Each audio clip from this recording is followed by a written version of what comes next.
So happy it's Thursday. Hope you're all having an amazing day. Celebrating this day of Thor. One day after Odin's Day. And one day before Frigga's Day. Wait, what? That's right. So, if you saw what I told you yesterday, you'll notice I told you that the Fed rate cut news was theater. I told you it was already priced in. And I told you that regardless of what happens, there will be a narrative that fits the reaction of the market, whether it goes up, down, or sideways, whether they cut rates or not. But that the actual information that would tell you what was likely to happen upon the announcement was actually foretold, or would be foretold, by the VEPS, the volatility, entropy, probability, and statistics, and specifically the leading information of the VEPS, which is the highly relevant math that are used to actually run the trading markets. And what happened, folks? What happened? Well, the Fed announced a rate cut. The first one in 4 years, as expected. Did the price suddenly go running to the moon like so many Bitcoin shillers had been telling you to FOMO into? No, it didn't. Oh, but the price went up the moment he said it. Price walked up, got rejected, walked up, got rejected, walked up, got rejected, and spent about an hour moving up and getting rejected. Right? Every bit of buy pressure was met with sell pressure. And then, after about an hour, a pretty full rejection. And the sell pressure was stronger than the buy pressure for a bit.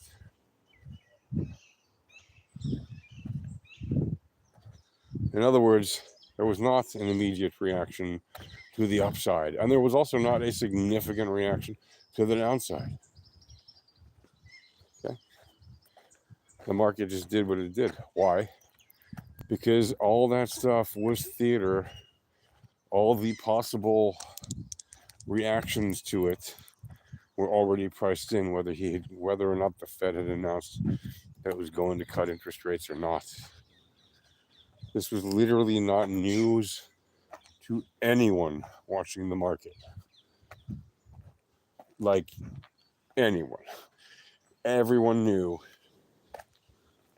that the cut was in. Weeks ago, it was pretty much known.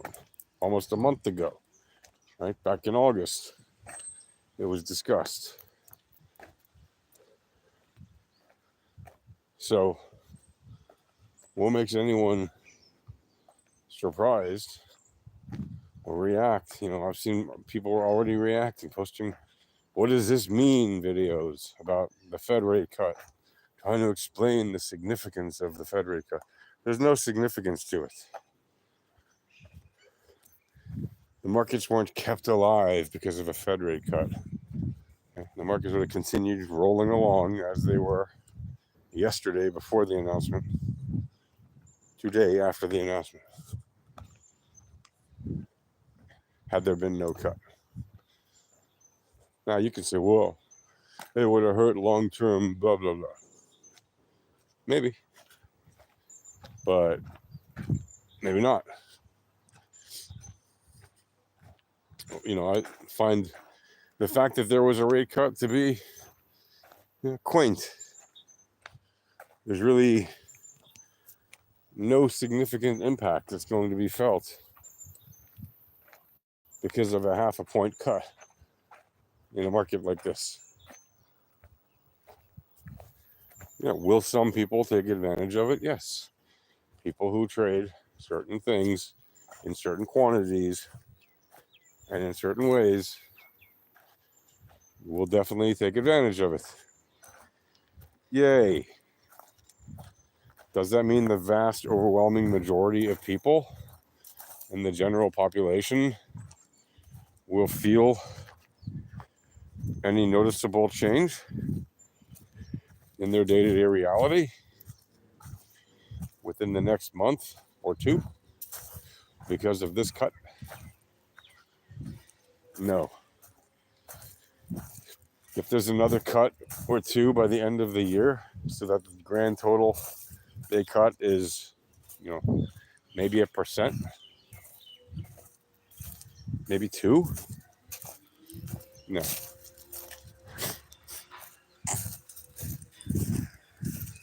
Is it even likely they're going to cut 2% in total by the end of the year from where it was yesterday before the cut? No, it's not likely. Do you know why? Because they have to maintain a level of perception and discomfort. They want people to have a level of perception as if they know what they're doing and they're doing the hard work, or they're making the tough choices. You're talking about the wealthiest people in the world deciding who gets and who doesn't get. Okay? They're not making hard choices at all. They're screwing over everyone, and they're keeping their super rich friends rich, and they don't care about anyone else. And for some reason, they're given that power. And in many ways, they're quite literally above the law when it comes to monetary policy. They decide who gets and who doesn't get, and they decide how much. And it really is that way. At a very high level, yes, sure, of course. Down at the individual level, working out deals, whatever, that's different. But that money flow doesn't happen without them, because they quite literally control it. It's their money printer that goes burr. It's their money that gets lent to the government. It's their money that gets lent to all the banks.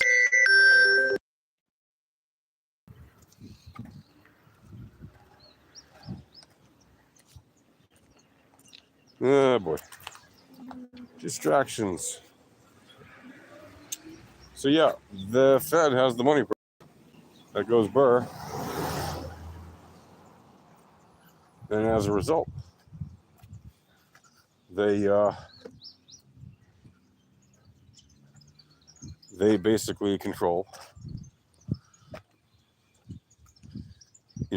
what kind of financial situation companies and people are in. The same thing goes for European central banks. The same thing goes for the, Central Bank of Japan, and pretty much every bank around the central bank system in the world, even the one in China, the one in China, on the other hand, is actually government controlled, right? As opposed to every other place where it's the bank that controls the government. Kind of the same thing, it's just a role reversal. Right? In Europe and America, the bank is kind of the real controller without saying so out in public. They just pretend to be only a bank, but they're the ones that really run the show, because without the money, the government can't do whatever it says it wants to do. In China, they're just outright about it, and the government says, we control the bank, we control our own money, and we'll print whatever we need to do whatever we want,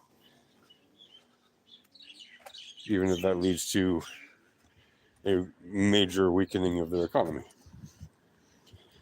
But so the point is, if you had tried to trade yesterday, hoping for a huge move based on the VEPS, based on the news, then you would have ultimately gotten wrecked if you were using traditional TA and trade low time frames.